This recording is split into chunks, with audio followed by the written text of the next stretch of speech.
Hello and welcome everyone.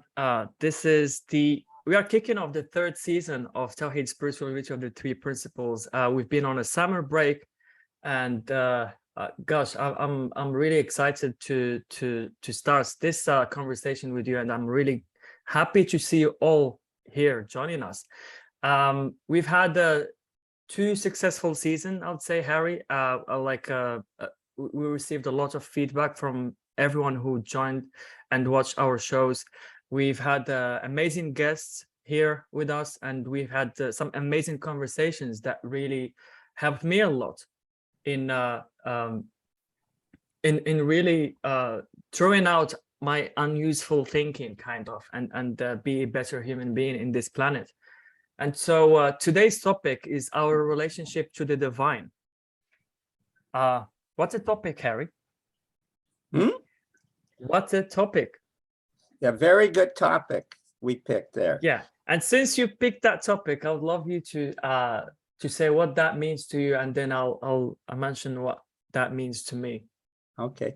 Well, first, I want to talk what we've done over the summer, because it's been quite an eventful summer for both Omar and I, and it's a product of both of us sharing on this show, and then having good luck follow that sharing.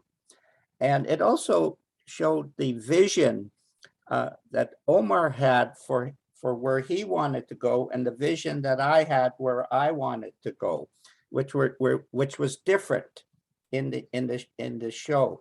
So Omar is doing this incredible program with Dr. Keith Blevins, and Omar wanted to be more involved in the 3P community.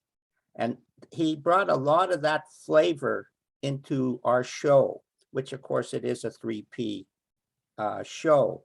And within that, he's picked for him, in my opinion, one of the best teachers, maybe the absolute best teacher in terms of clarity and rigor, in terms of that. And I know that he will never be the same, because when I worked with Keith for 6 months, working with the Indians, it changed my whole life.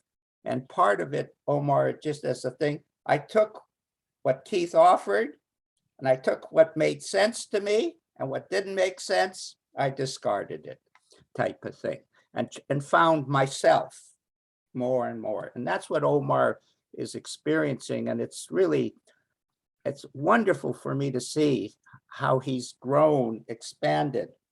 And it's all because he shared. It's all because he shared, in my opinion. Who's to say, really? And for myself, when this show started, I very much wanted to bring in a Muslim feeling to it. I didn't know what it meant. And over the summer, after we did the conference, I've been the training director for Back to the Fitra Mentoring Academy, the addiction department, training 24 mentors, 23 of which are women. And it's been a fabulous summer of expansion, and there's been healings in cocaine, in opiates, and the growth, because of their feelings, the sweetness of the Muslim faith, the sweetness and wisdom that the people have, has really opened my heart up. And I hope some of that will come out in this particular discussion. So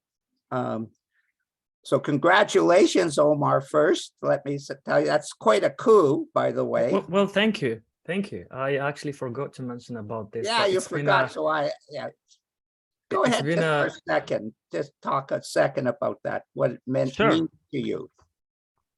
Well, this summer has been an amazing summer to me, because I've started doing this podcast with Dr. Keith, the Essence of Change podcast, which has been received pretty well across people from 22 countries so far. We've just uploaded 4 episodes, and it's been really helpful to many people. Received some great feedback, which is just beautiful to hear and witness. And this idea came about when Dr. Keith and I had a conversation after I did an interview in Joe Bailey's podcast. And we've came up with this idea to do a podcast together. I mean, Keith never thought about doing a podcast. He doesn't know how to do it. And well, I've had a few experience with podcasting, etc. I mean, I've started doing podcasts since it's been 1 year now. I mean, it's not a long time ago, but I've learned a lot. And the beautiful thing is that Keith saw something in me, and Keith for me is one of the best teachers out there that I really enjoy listening to after Sydney Banks, to be honest, because of his like simplicity, the way he shares this understanding, and the way like he cuts the bullshit and keep it pure. Like seriously, this is what I love about Keith, is that when something doesn't feel right, or like he just tell you, he wouldn't lie to you. and so when we had a conversation, we saw that there are lots of things happening in the world and in the 3P community that that we would love to shed a light on, in order for people to get the purity of this understanding, and just not be confused. Because what I've noticed is that a lot of people are getting confused and sick, and they know about this understanding. And so for me, like this happened to me as well at the beginning, when I started watching different videos and reading a lot of books about this understanding, and I was trying to kind of, like I'm going to pass an exam and then get my PhD, right? And so that wasn't the right attitude to go about it. And so when I did start from scratch, I started seeing something new in this understanding that deepened what I see about the three principles, and the sharing, and what comes from my mouth, and etc. And so we've decided to do a program together called the Essence of Change program, to work with coaches and therapists, and key workers and nurses and people helpers, everyone who's really working with other people, and share with them what drives change, what makes people change and have a lasting change, a huge a deeper impact. And our aim is to just spread this understanding to as many people as we could. And so for this particular program, we're working with people who are already working with other people. And yeah, I'm really excited to do this with Keith, because I believe it's going to be something never done in the 3P community. And yeah, I'm really excited to do this. Congratulations, really congratulations. I couldn't be more pleased. It really broadens not only your training, but your exposure and your relationship with the spiritual part of life. And what I'm doing also is different than what other people are doing in the 3P community. I teach the spiritual nature of the principles as it relates to mental health and addiction.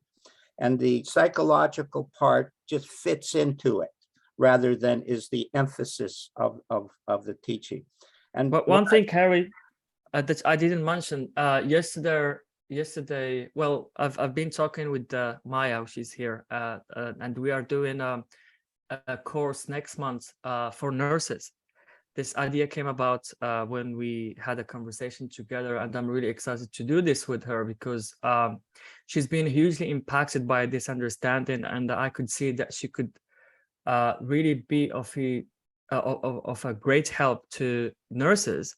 And so we are starting this course next month, the 12th of October, it's just a 4 weeks course, but it's gonna Not be just the 4 weeks is a lot, and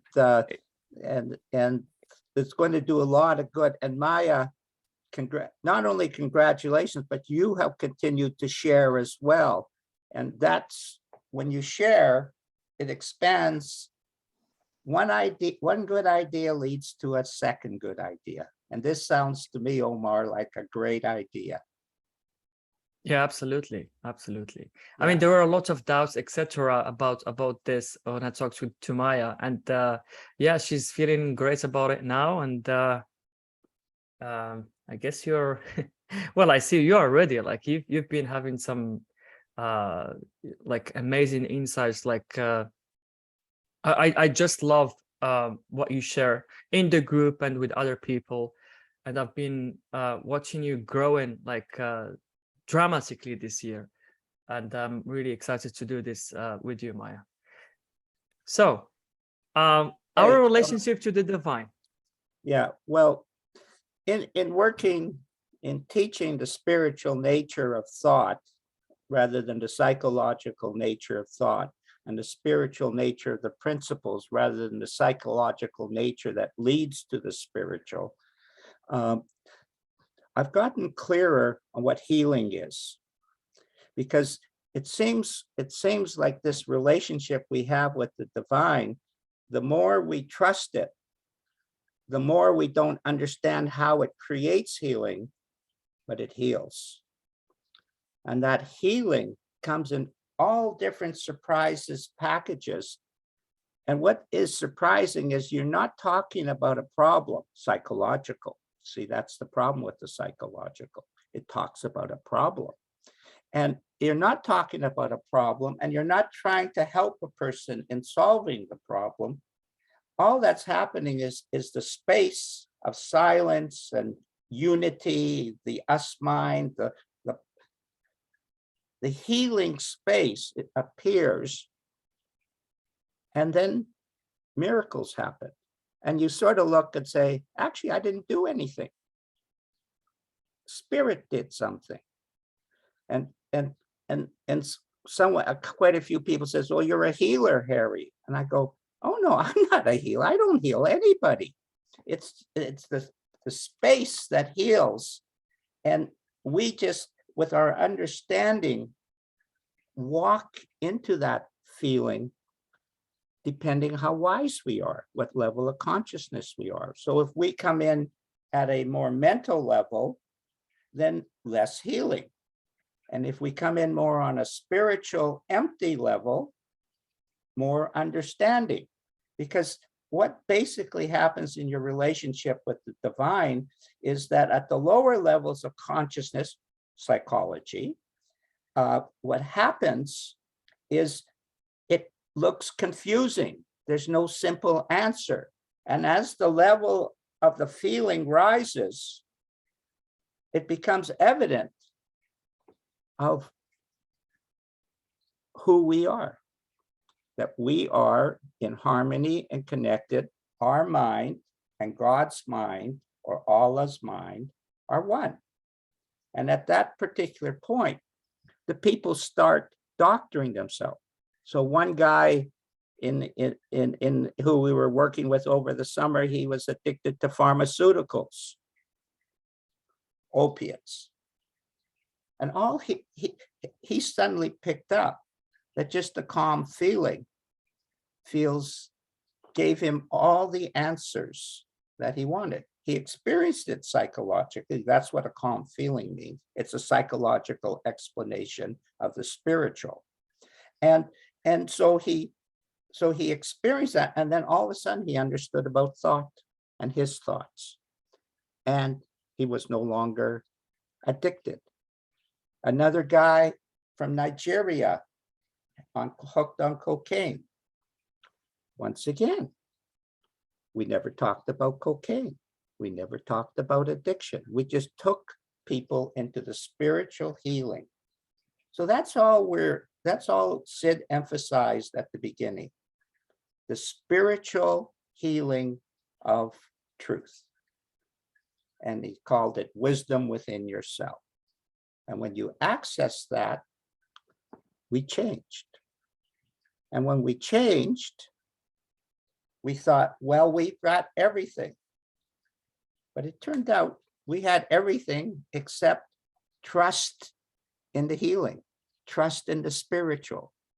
And so all I'm going to say about the relationship to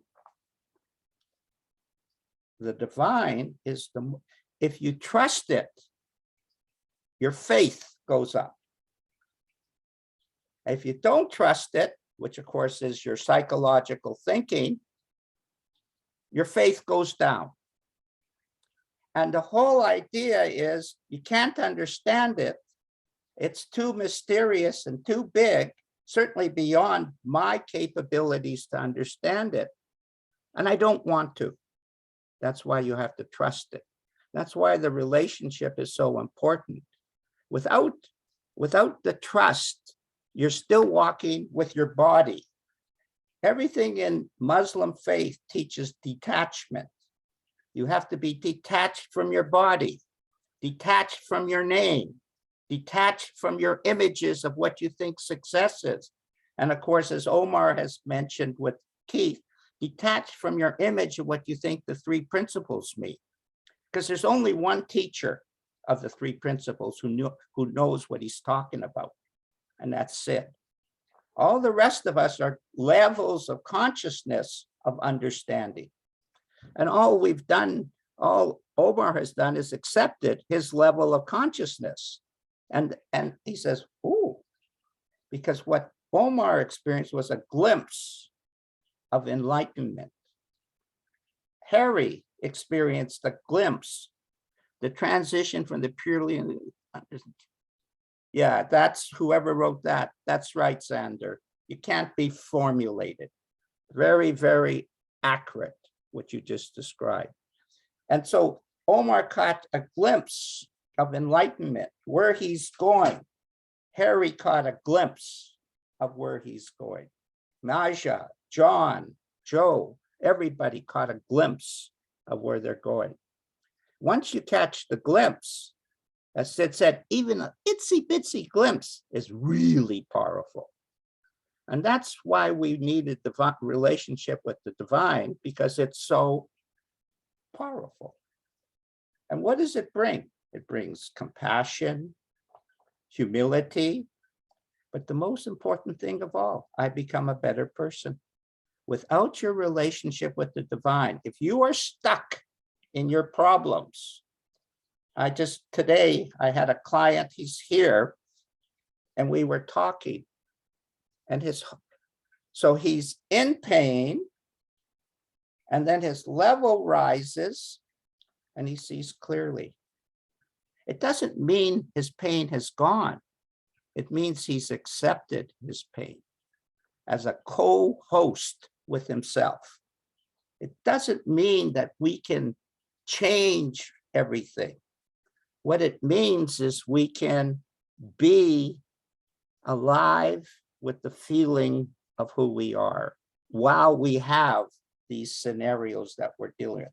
And of course, what happens a lot of times is magic does happen and things disappear. So that's my first preamble of the show, of the season, Omar. And why don't you say something, and then we can open it up to a general discussion type of thing. Yeah, this is a general discussion. So if anyone is compelled to say anything, please don't hesitate. So I just want to mention something, that we are not better than anybody in this world. Just we differentiate in our level of consciousness, and the more we truly understand how we experience life, and we get glimpse that thought has everything to do with everything, our life changes upside down, from the worst to the good. Like for us intellectual, this is a miracle, but in the realm of truth and spirituality, this is absolutely normal. And I've seen this with my clients. I've seen this in other people's work, with kids' clients, and I keep seeing this. And this is something that inevitable for everyone, every human being who catch wise to the fact that our experience of life is through thinking. Everything that we see out there doesn't have any meaning without the meaning we give it to. And so when we get glimpse of that, we tend to not buy into what we think all the time. When we start worrying, and we tend to wake up from the nightmare of our thinking and come back to our true essence. And for me, when we come back to our true essence, we are with God.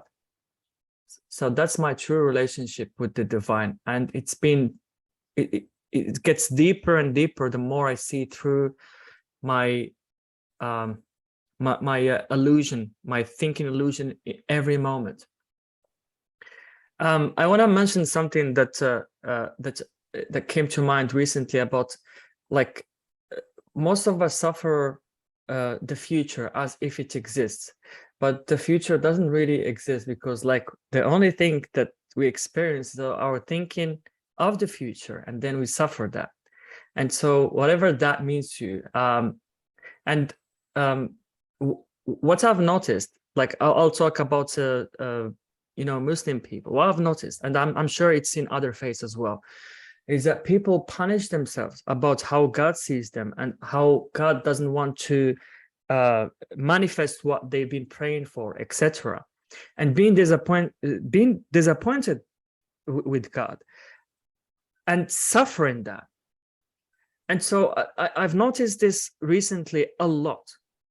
And the thing that came to mind is that this is a huge misunderstanding. We don't really understand God this way. Like, you cannot expect anything from God, because the way we see God is not who God is.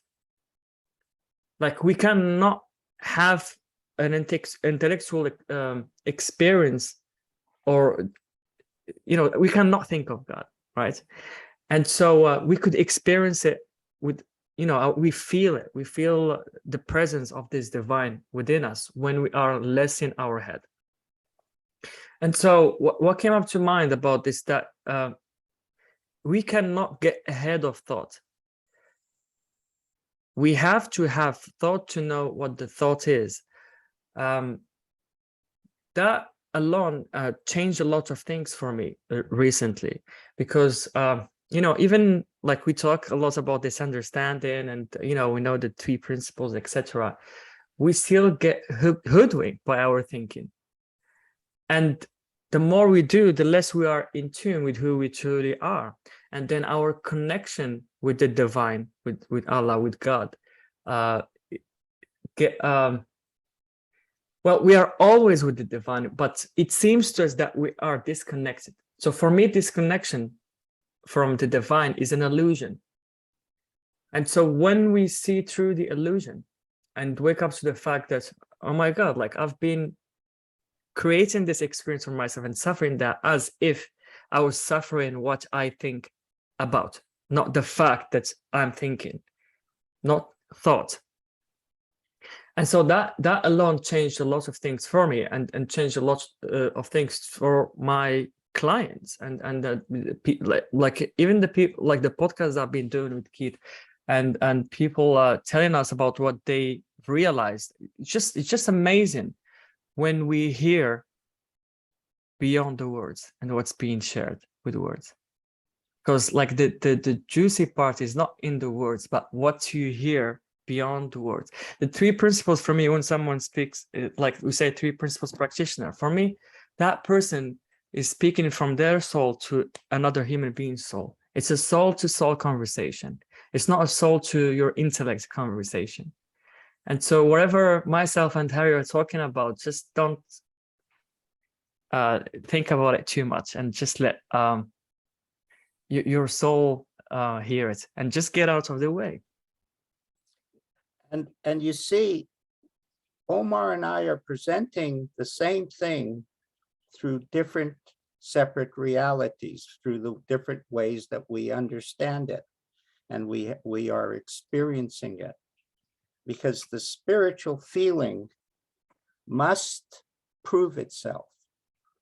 It's an empirical science. And the way that Omar is describing it is how that science works through thought.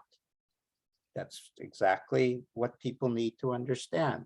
But I don't do that as much. I don't go to that because it gets people into thinking about their thinking and trying to get something, and then they start to define things and so on. I'm more interested in something a little bit different, but it's the same thing. And that was an experience I had, Omar, once, where the psychological and the principle of thought doesn't matter. It's still spiritual psychology. No matter what we're talking about, it's still spiritual psychology. So don't get mixed up that we're approaching it a little bit different. He's approaching it from his experience. Sid always said, talk from your experience. And I'm approaching it from the way I experienced it. And that's the only way I know. But it must prove itself. If it isn't proving itself, then there's a misunderstanding about the empirical science nature of the three principles. It absolutely solves every problem in the universe. Absolutely, if you stick to the principles. It absolutely is only about healing, not describing problems, not fixing problems, etc. It's simply our relationship with the divine as a human being, both. And when you get those two worlds, spiritual and human being, and they become singular, or spiritual and psychological, and they become singular, that's the relationship you want, because it makes sense and you can talk to anybody or anything. So when I'm talking to my daughter about ordinary things with the grandkids, which I did for the last 2 days, it's no different than talking to Omar about the three principles. It's all the same. It's energy, guys, energy. It's universal energy that we have to tap into. And our thoughts, they have to roll past the moment. We keep freezing them. I used to think, Omar, that thought was just thought right here, but it isn't. It rolls on by, the personal thoughts roll on by, and I'm in a state of meditation. Yeah, I stop it. I'm in a physical world of form. And that freedom to just let the empirical science, the common sense, the logic of how it works without understanding it requires faith, trust, and, as you would say in your vernacular, an insight from the inside out type of thing. Or as Keith says, it only works one way. Right. I've been really interested in like Keith called it single paradigm. And what's caught my eyes, like especially when I start getting glimpses into this understanding, is like the way it works and the way it doesn't work. And like when we truly understand how it works, how it doesn't work is taken out of the equation, and it's obsolete to kind of believe it and buy into making ourselves suffer.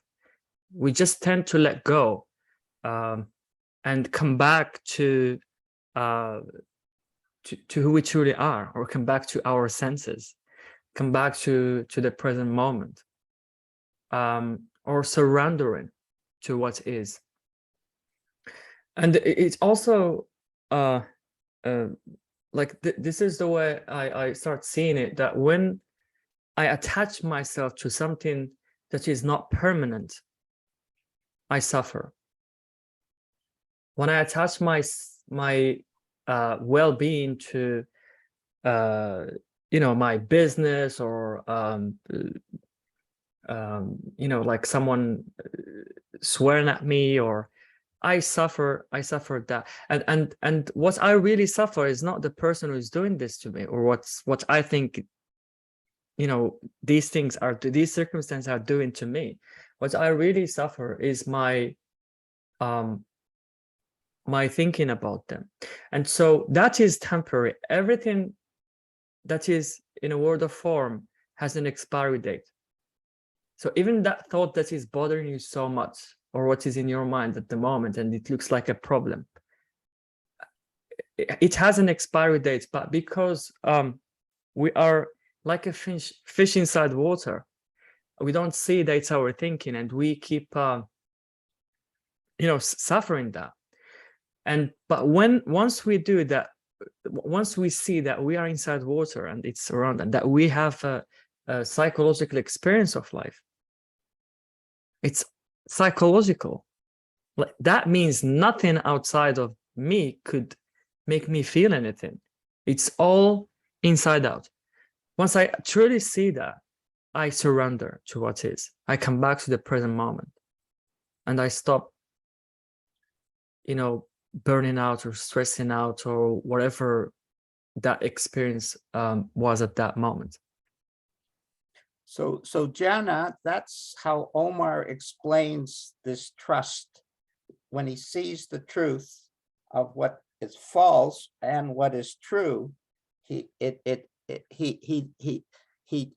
develops a trust with that. I say it a little differently, but it's exactly the same thing that Omar is saying. I just use different metaphors and different images. For me, it's consciousness.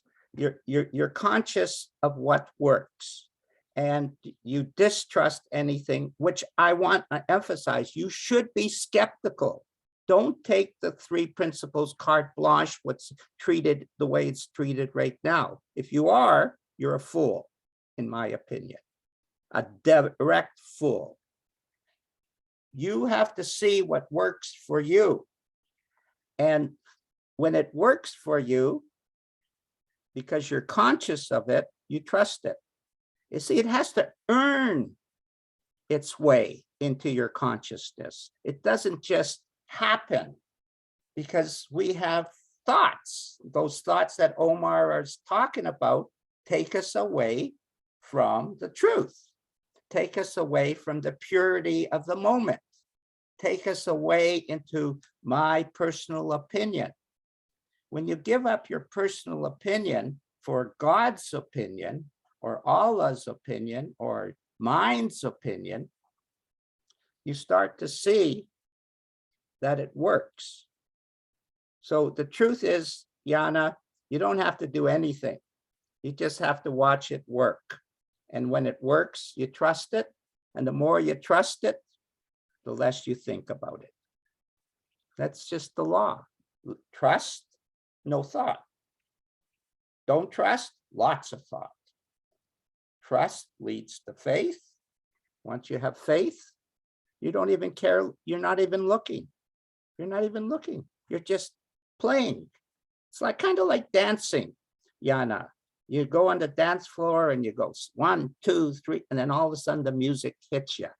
And all of a sudden you're just dancing, or a form of dancing. And you leave your body, you leave your mind, and all you hear is this incredible music. And you see the love of the musicians and the love of the dancers. And you realize that all of this energy is one. I was at Woodstock in 1969, 750,000 people listening to music. And the outstanding feature of Woodstock was not the musicians, it was the audience. The musicians had never been in front of so much energy. And it was a oneness. And everybody knew there was a pinnacle, like an explosion of a nuclear spiritual energy.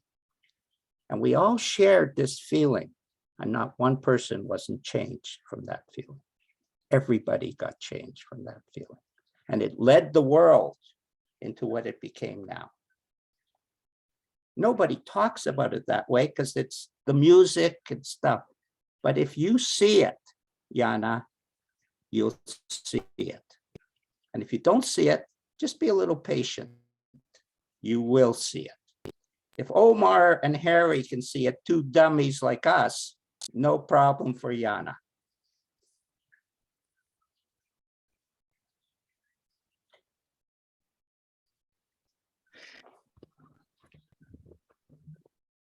It's really interesting question. How do we gain trust? And it's a really tricky one, as we want to trust something that we are so used to trust whatever we see with our eyes. When it comes to trusting the unknown, or trusting God or the divine, it's usually by having an insight to how we experience life. And if we try to talk about this from an intellectual level, like, this conversation would never end. There will be a lot of questions and a lot of answers, and no answer is enough to answer this question, because gaining trust with God or the divine is found when we don't ask this question, actually. Because what seems to get in the way is trying to, as I said, getting a PhD in knowing the divine, or waking up. And as someone said, the point is to wake up, not getting a PhD in waking up. I just love this quote, because this is what's happening in the 3P community, and this is what's happening in different religions and spiritual practices. Like, we need to experience that rather than studying that, because this is not a skill. This is Mark Twain said it beautifully, and like, he said that if we learn to walk and talk the same way they teach us how to read and write, everyone would limp and stutter. This is a different kind of learning. We didn't learn to walk and talk by, like A, B, C, D, this is how we do it. We just learned it with trusting our intuition, and falling down and then standing up again, because this is who we truly are. We are resilient. We don't really give up. Like, there is nothing as such as giving up. But when it comes to who we truly are, and that can never be damaged, whatever is happening to us psychologically. The physical, as I said, has an expiry date. Like my body, I could get a broken leg or whatever, but that doesn't affect my well-being. That doesn't affect my birthright, which is being happy and present. And that trust is seen for what it is when we surrender to what is. And experience the beauty of the suffering, the beauty of the experience. I had cancer, a serious case of cancer, and I said to someone, boy, I had a good time with my cancer. And she said, well, what was good about it? Because in their mind, that's all it can be. But it brought tons of wisdom and appreciation and gratitude for, and also, of course, I got a glimpse at the end of my life, because I could be dead in 6 months. I can't begin to tell you, I wouldn't be who I am right now without that incredibly beautiful experience. It was the best thing that ever happened to me. Of course, it has a happy ending. They got it for now anyway, but it's gotten, and I'm free of it for now. But the feeling I have from the experience, beautiful, beautiful. The three principles. Oh yeah, go ahead, please. I know you like to talk, Harry, and it's such a joy to hear you. Thank you very much. Go ahead. What Thank you so much. regarding the trusting the divine or the unknown, or however you'd like to put it, I just had like it. Actually, it was through talking to Omar. So maybe 1 or 2 weeks ago, we had a chat, and it was about joining this program with him and Dr. Keith Levins. And at one point, like I wasn't sure about it, but at one point he said something about how he sees coaching and the experience is like you holding a space for the client to grow and for yourself to grow also. And what I heard afterwards, I just became aware of what I heard was the space itself. And in that space, there was no questions. And that's a knowing. I didn't know what specifically. I just know that it's the space I want to be in. And what's really interesting, because I had the same thing happen in our group where someone's doing a show in India on Hindi about our department, and he's felt the same way as you. And the way I explained it to him was in his present space, which is what Omar would say, in your head type of stuff. It looked one way, lots of doubts, lots of concerns. But when you're on the show, you're in a totally different space, and it automatically ignites in you this superior space, or whatever we want to call it. And we're totally, and in that space, there's no problem, because all you're doing is being yourself. That's it. So that's a big teaching, guys. When you are going into something, when you're here at the beginning, you're full of doubt and insecurity and all this. It has no relationship. That's just prep. That's just prep to get to when you're stepping into that oneness or that spiritual divine relationship with Allah, God, divine mind, whatever you like to use as a word for that experience. I really like the way you put it, to like the relationship you should have is in the oneness, right? It's not I'm here and God is here. No. That's it. And There would all be I lots of arguing. yeah, all I know is that's true. But if I think about it, I'm out of it. Yeah. It's Just how I feel. crazy, eh? You know, it's kind of like I don't have that much of a big impression of my personal opinion anymore. It hasn't proven to be as valuable as I actually thought. The feeling of being inside, which Omar is pointing people towards, yeah, that's dynamite. But my personal opinion, it's mostly wrong. Maybe always wrong. I don't know, but mostly wrong, you know, type of thing. And especially if I'm going into something a little bit more energy, it's just sort of, ooh, unknown. We've got the unknown here. Ooh. And then I always come back, Maya, to the same answer.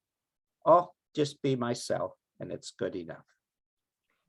You don't have to pretend, and so on. One thing I have noticed in a word that we're using in Back to the Fitra, we brought in certain guests and certain people, and the word authentic. Be authentic. That's, to me, Harry Durbitsky does not want to be not authentic. Authentic sounds good. You don't have to hide around anything. A lie covers another lie. 2 lies become 6 lies. And before you know it, you have a belief that's covering everything. But authentic, you don't have to worry. Just be yourself. And it's surprising, Maya, even a little bit is a lot. And that's why you're special. That's why I'm special. A little bit of Harry is a lot. A little bit of Omar, a little bit of Joe, a little bit. I have to go for a, thanks, Harry. Okay, well, thanks for showing up, Xander. Thank you, Xander. Yeah. Anyone want to say, well, Joe, you've been quiet. Why don't you? Yeah, Yeah, unusually quiet. Yeah, so When you're quiet. quiet, it's uncanny. Kind of. I can't, ooh, Is that my reputation? yeah. Go ahead. How do you see this relationship in Yeah, your words? I had some experiences of changing thought over the summer. Firstly, I went on holiday to Menorca, near Spain, and the rest of the family and friends didn't want to come, so I thought I'd try and find this old castle on my own. I got to this little village and thought I'd find a taxi. I just couldn't find one. And then I saw there's this tiny little chapel on top of a mountain. I thought it looked interesting and that I'd go and have a look. And I'm climbing up this mountain and walking up, and they had the cicadas, the insects. And if you know them, they're just so noisy. And there's a whole chorus of them and they're chirping away. I'm starting to get annoyed by these insects. And then I just had that new thought come through that actually I could be annoyed by them, or I could realize that actually they're part of nature, they're part of the divine, and that I have that choice. And then I just saw the beauty in them. They're just doing their thing. And I enjoyed that. And I went up to the top of the mountain and saw the beauty there. And then coming home, I was waiting at the airport and they have like automatic scanners for the passport. And I tried mine and it just wouldn't work. And so I had to go and stand in this other queue, and it was like a really long queue. And I started getting annoyed about that. And then again, I just realized that actually, no, I don't need to be annoyed by this. I can just experience it and just be with it and let it happen. And so then I decided I'd start going back to church again. Just thought I'd see what it was like and meet people. And at first I was just really judgmental and arrogant about that. I'm going to teach them. I know what it's about now, what the 3 principles. And I started working out the passages and that. And then it just came to me like, no, just feel it. Don't work it out and that. And I just noticed a change. And then I'll read a couple of passages you like. I just saw the beauty in them. I mean, there was this one that was Jesus talking, saying, when you see a cloud rising in the west, immediately you say, it's going to rain, and it does. And when the south wind blows, you say, it's going to be hot, and it is.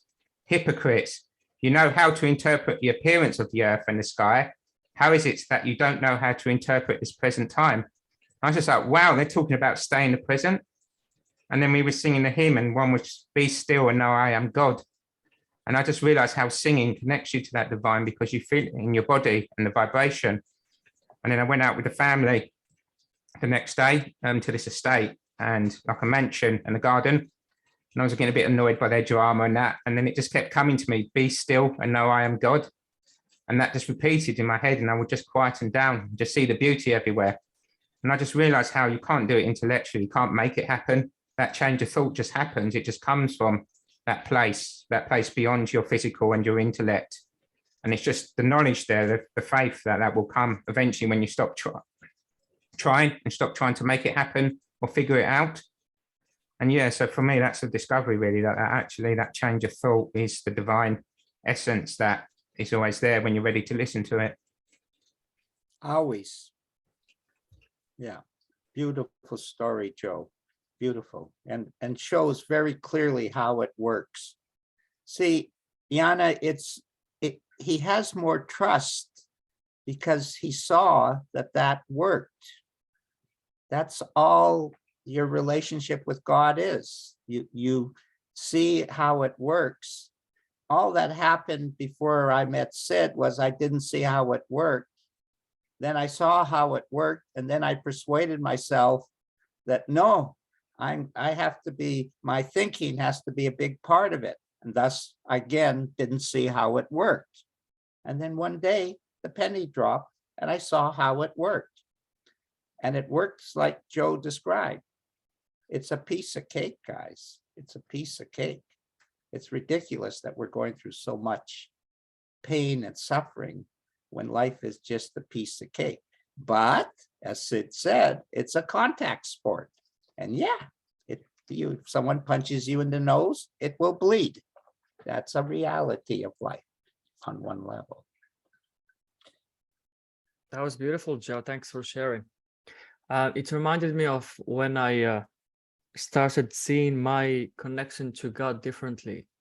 When I came across this understanding, as I was having a lot of thoughts about it, about this three principles thing, and until I once got a glimpse of the principle of thought, that's all what I am experiencing actually, and all my feelings are coming from thought, and it cannot come from anywhere else but thought. Then all of a sudden a new world of possibilities and beautiful feelings opened up for me, and the way it felt is that I felt lighter and connected to Allah, like truly connected, like real connection, like that I'm being taken care of. Nothing could harm me. Like I've heard this before, that like in this life it's like we're playing in a casino with the casino's money. Like we have nothing to lose, but it seems like we lose when we get caught up in our experience, and we are in that vicious circle, or that we get sucked up into that thought vortex, and it's so painful there. But that pain in of itself, that pain is like a poke that reminds you of that you're sidetracked in your thinking, and that you're being taken care of. It's fine, like you're totally fine. You've sidetracked, but you're getting back to the now, the only thing that exists. And also the pain is an illusion as well. It's just your interpretation of the moment. And if you change thought, the definition of pain changes into, oh, it's a lesson, and I have something I don't understand, something I have to learn from. And that is a beautiful blend of knowing and not knowing, because without the pain, we would think we're doing great. But with the lessons, and seeing that it's a spiritual lesson guided by Allah, that will change the context of the pain into, actually, this is just really something I have to open up to. There's a treasure chest to it. And part of the trust is, yeah, it hurts, the pain.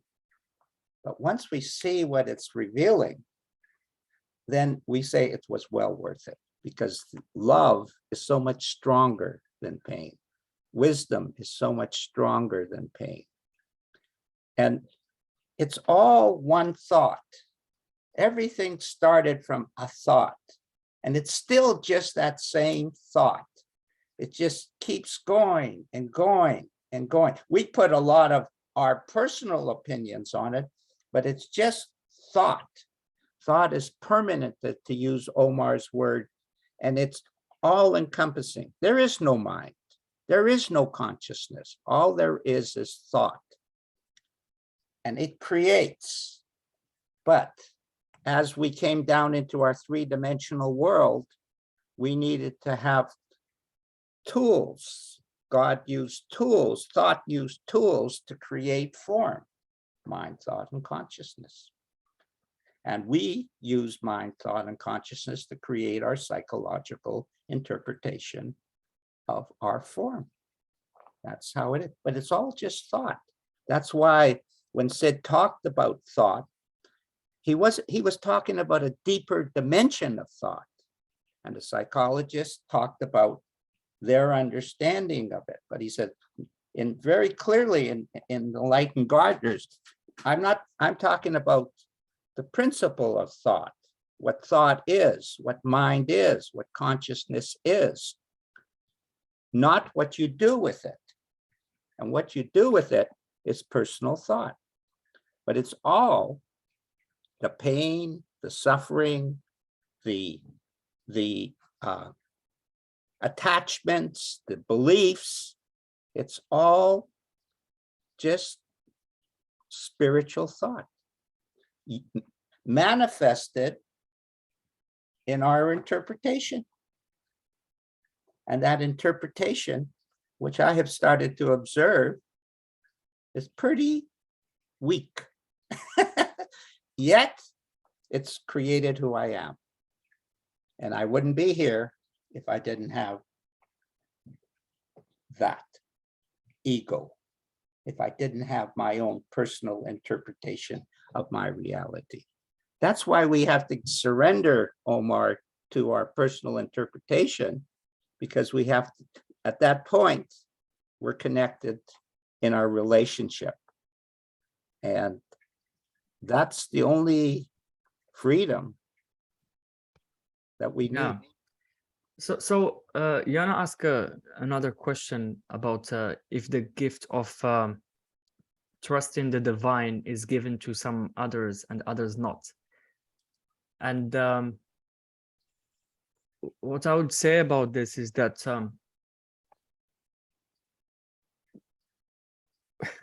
we are all pure consciousness. Like there are no exceptions to this. The exception is made when we like it's an illusion. The exception is an illusion, like believing that other faiths are better than others, or that human race is better than this human race, or this. There are no exceptions. Like when we talk about letting go, we in other words, letting go is being okay with what you think or what you feel, because the moment you're okay with that, you're not resisting your experience and not making a meaning out of it. You tend to free your mind and leave space for new thought to come and for the rescue. They come to rescue us from what we were caught up in, really. So this is a gift. This is everyone's gift, every human being's gift. There are no exceptions to this rule. We are all one and the same in a spiritual level, beyond our thinking about everything. So what happens to us is that when we are born, we get conditioned and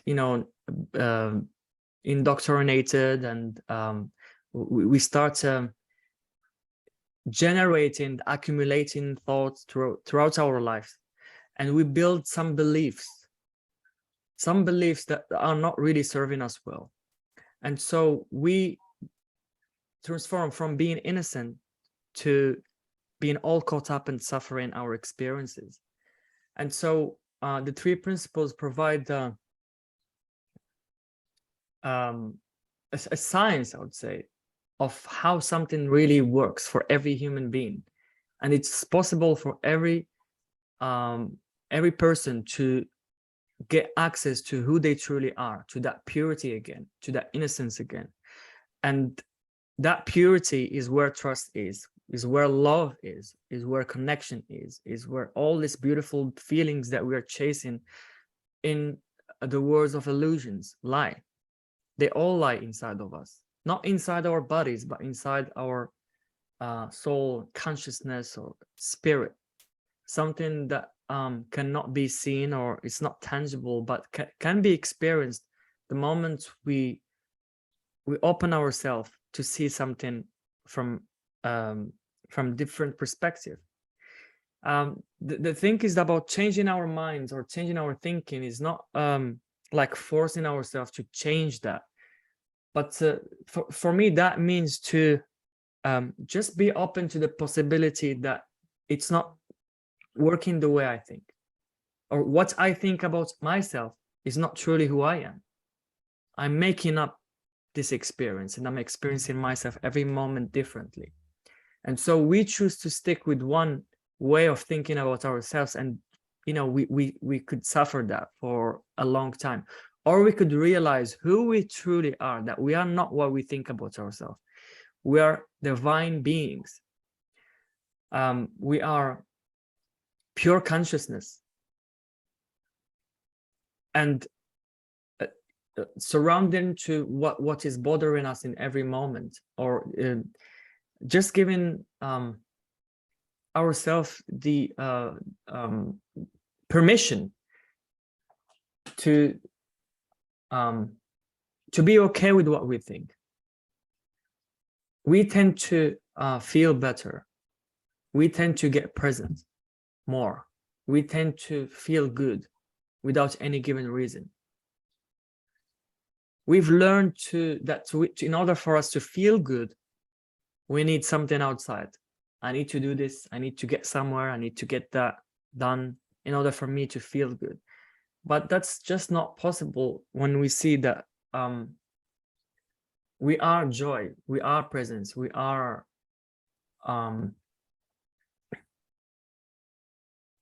all these beautiful feelings we are chasing outside. We are that. So to summarize that, Yana, in my words, which is on a certain level of consciousness, it looks like what you said is true. As you start to have fun, enjoy yourself, start to live in a more beautiful feeling, share a more beautiful feeling with your husband or your daughter or your friends or with yourself, that level of consciousness goes up. And then all the thoughts that you have down here at the lower level are, you prove to not only be illusionary, but you're not very interested in them anymore. You're interested in this nicer feeling. And one of the concepts from the psychological community and from Sid is, if you have a good feeling, it's a product of that your thoughts are more pure. If you have a bad feeling, that's a product of your thoughts are more impure. So as your level of consciousness goes up, your connection to fun and having a good time. And then something really beautiful starts to happen. You start to trust the fun, start to trust the good feelings, and start to want to live in the good feelings more than the bad feelings. And what that means is that's who you are naturally.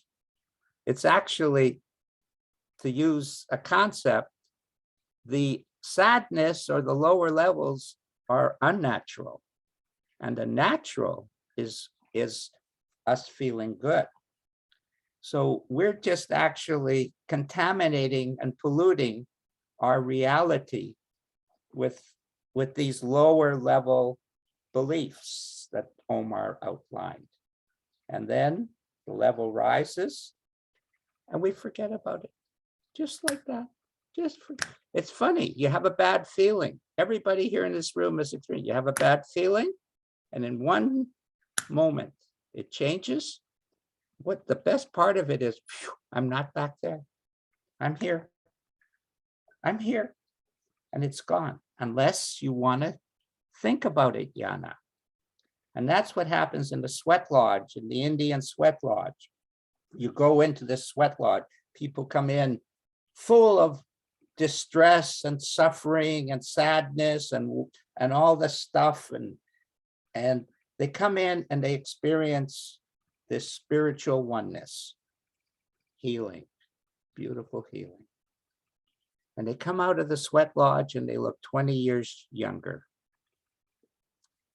And with it, and then they start talking about the exact thing that they talked about before. And in 20 minutes, they created the same space and lost all the feelings because they didn't see where the healing came from. It came from inside them. They saw it as an outside spirit or a spiritual space, but they didn't have the gratitude to say thank you. And they started to talk once more all about the same problems. And that's what we're doing too. We're doing that too. But what happens is, as we keep sharing, we keep growing. And as we keep growing, we keep demonstrating to ourselves how it works. And sooner or later, even a dummy like Harry figures it out. Sooner or later. I don't know when. I never can predict, but sooner or later. And I'm really proud. I've done everything wrong, but it worked out. What more do I need to know? You know, like I'm actually still working with this kinds of mind that before starting working together, she told me that I don't think that this three principle thing is for me. You know, I've read about it, I've watched some videos, but you know, like sometimes it seems like this is the right path for me, and sometimes it doesn't look like the right path. And so we started having conversations about that. And at some point she decided to join my program and work together. And I still remember the second session. She got really, I was just sharing about, you know, how we experience everything, and that, you know, like that we have we experience everything through our thinking, etc. And the thought is not like what we think about life, etc., but the fact that we think, the principle of thought. And she got quiet for a minute, and then I've decided to just leave her in that space for 5 minutes, and I'll come back. And when I came back, she told me like, oh my God, like I haven't experienced this quiet for a long time. Is this what you teach? Is this about the three principles? Yeah. Is that the three principles? And like I told her to forget about the three principles for now, and just, you know, like just like that experience that you've had is who you truly are. We are like this by default. Like, and this is not a skill to gain. I saw someone saying that it like having a gift. We are talking about a gift. Like, this is a divine gift gifted to every human being. We all think, we all have, we are all conscious of our thinking, and thoughts come from somewhere, mind. And so, you know, like we did the third session and the fourth session, and then she starts seeing that like all her suffering and that that's what she's been experiencing was her own making. She was suffering what she was making up, the story she was making up, and all of that dropped. All of that dropped. And then she also told me some things that we didn't even talk about, like her relationship with her father. She was not talking to her father because he was bad to her mother, and then when her mother died, she thought that the love died with her. And she told me, like, I talked with my dad, and this is what was happening with me and my dad, and now, like, I feel love for him. I understand, but like what he's been through, like why he did this. I feel love for him. I don't hate him anymore. And their relationship started getting better and better and better. And this happens really when we this is changing our mind. And this is not a skill. It's just kind of challenging our thinking. Like, is this what I'm thinking or believing it's true about myself, about society, about, you know, that's, you know, like I'll be this way forever. You're saying what is false when what you're talking about. Exactly. So this is like why I love when Keith said this. When we understand how something works, how it doesn't work, doesn't make sense anymore to do it. And we tend to fall into that space and get aligned with who we truly are more often and operate from that. I hope this answered your question, Yana, and I hope this clarified your it was a statement by Farah. If you have any, if you want to unmute yourself and ask a question, go ahead. Anyone is welcome. But yeah, it's just amazing what happens when we like really see, like seeing, not with our eyes or intellect, but truly seeing, experiencing that, like it just makes sense. sing what is rather than what isn't. That's what Joe was talking about. Sing what is rather than what isn't. What isn't is the pattern. What is the reality. And you want to say one more thing, Joe, about that before and before we close up, I want to talk about our next show as well, just for a second. Yeah, go ahead. Just one thing I was saying to Jana there, saying about how to get out of the illusion. For me, it's the wanting to get out of it is what's keeping you trapped. And it's till you see it's an illusion and that there's something beyond that, which is the real you, and that the illusion is just being created by that pattern in your mind. That's when you can actually move past it. And the harder you try to escape, the more you get into the mud, the more trapped you become. I mean, I like to see it's like you see an animal trapped in a net and it'll keep fighting to get out the net and it'll just entangle itself more and more. And eventually it will just give up and just allow, and then the rescuers can cut it free then. And to me, that's the way it is with the divine and that we keep fighting intellectually and eventually realize that just doesn't work. That's just a futile mission, and that we have to allow and just let it happen naturally, like our bones heal naturally, like our leg will heal naturally. And it's like that, isn't it? The intelligence is much greater than our intellectual mind. We can't do it just intellectually. And it's that, the acceptance, the There's belief. no healing there's no healing in the intellectual. There is just a description of what's happening and an interpretation. And you can't think your way out of a scenario. And so if you're thinking about changing patterns, you're thinking. And it's kind of like some people said, oh, you're talking about positive thinking. But as Omar says, no, we're just talking about the fact that we are thinking.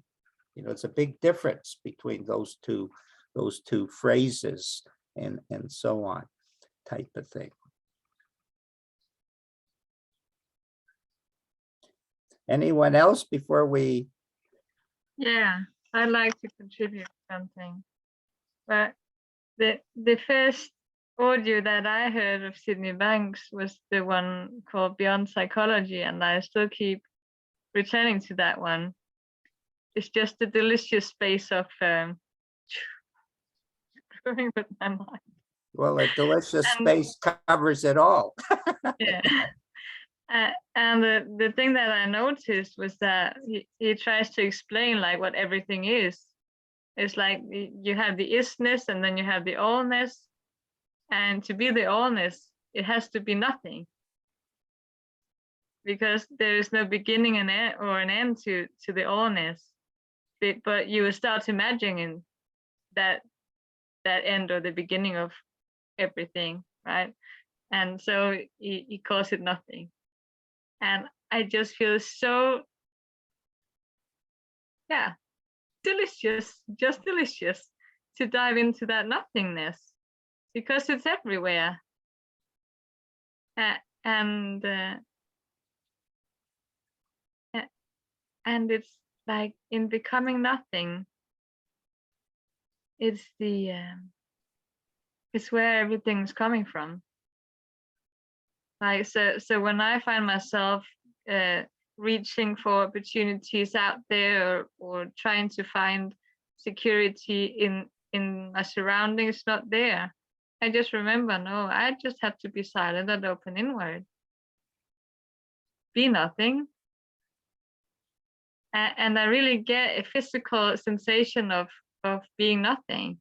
I don't feel my body. I don't imagine my face or my appearance. I'm just in that formless space.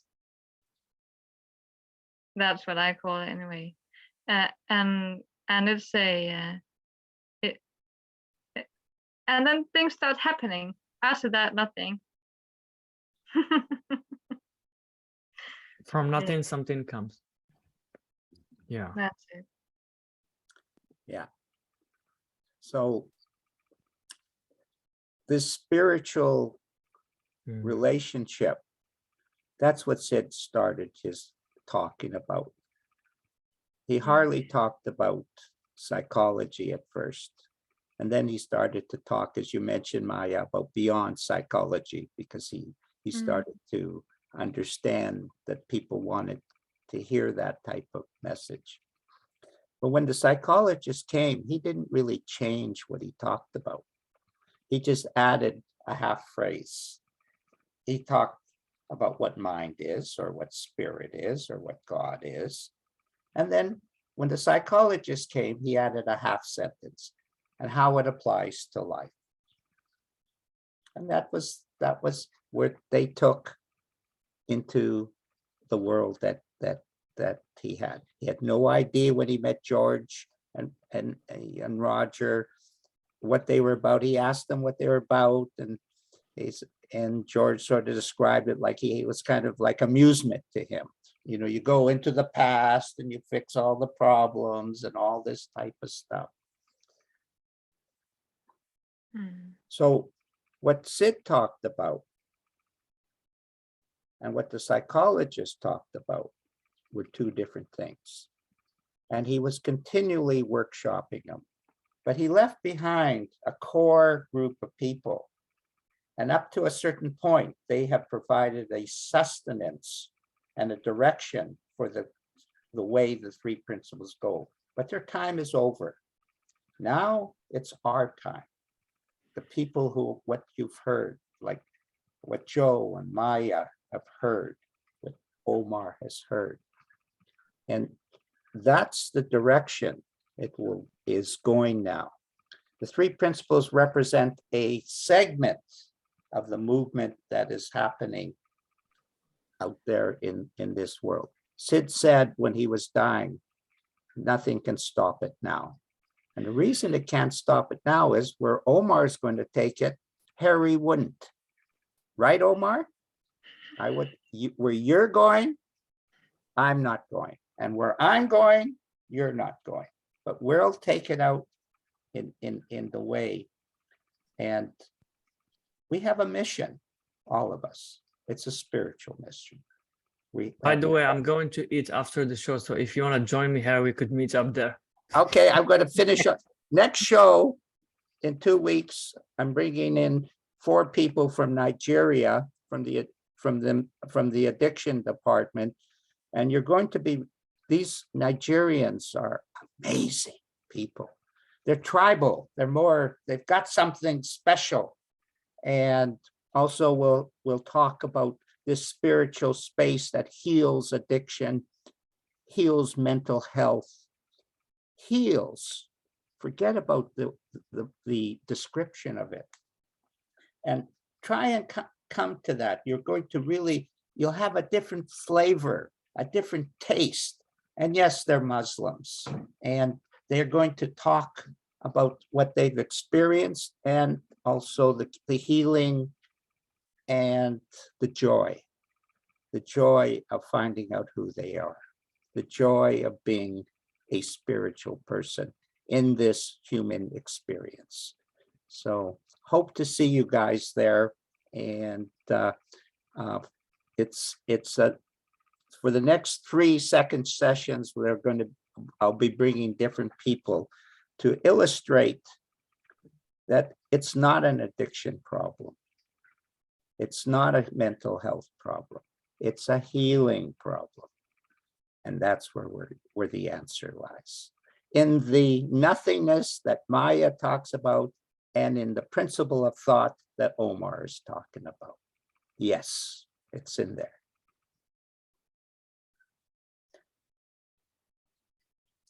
So Right. I am finished. Well, thank you, everyone. This has been a nice kickoff of the 3rd season. Oh my God, I can't believe it. I can't either. I mean, like you're looking younger, Harry, than the first year we began this. Well, it's the sharing, Omar. This summer, these women have touched my heart so much. I can't tell you how impressed I am by the sweetness of this Muslim faith. It's amazing to me, amazing. It surprised me. You know how much I love the indigenous world, the Indian world, the mystical side of it. There's so much of that in the Muslim world, and my God, the feelings when they trust you. Ooh, yummy. And it's been a beautiful experience. It's made my summer. I said, this summer, I said, I'm taking the whole summer off.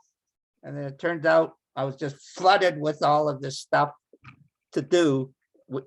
Not only once a week we all get together, but we did about 15 different co-op trainings with individuals and stuff, and amazing healings. And I wasn't doing it.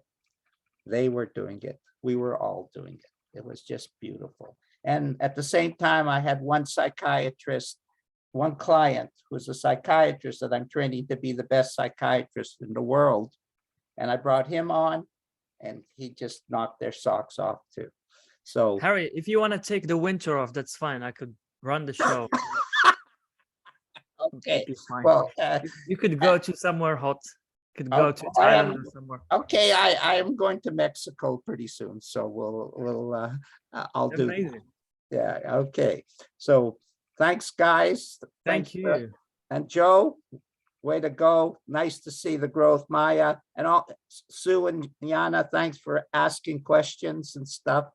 It brings life to what we have to offer. Absolutely. And Omar, so nice to see your growth and your development, and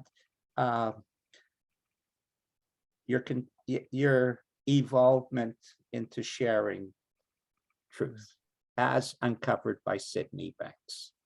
And that's the only thing I'm interested in doing, is helping people alleviate suffering. And it just happens to be what Sid offers. Yeah. It So covers- yeah, I'm covers- absolutely excited for doing this with people who could share this with other people they are working with. That's right. It's great. Yeah, but starting the right way. Like I'm really excited to do this with Keith because as I said before, he cut the bullshit out. Oh, absolutely. Sharing it in a way that is simple and impactful to the people you're working with, and of course seeing it for yourself first. Yeah, and he's authentic. He's authentic. Absolutely. He's- So thank you everyone for joining us. It's been a pleasure, and I'll see you in 2 weeks. Okay. Bye-bye. Bye.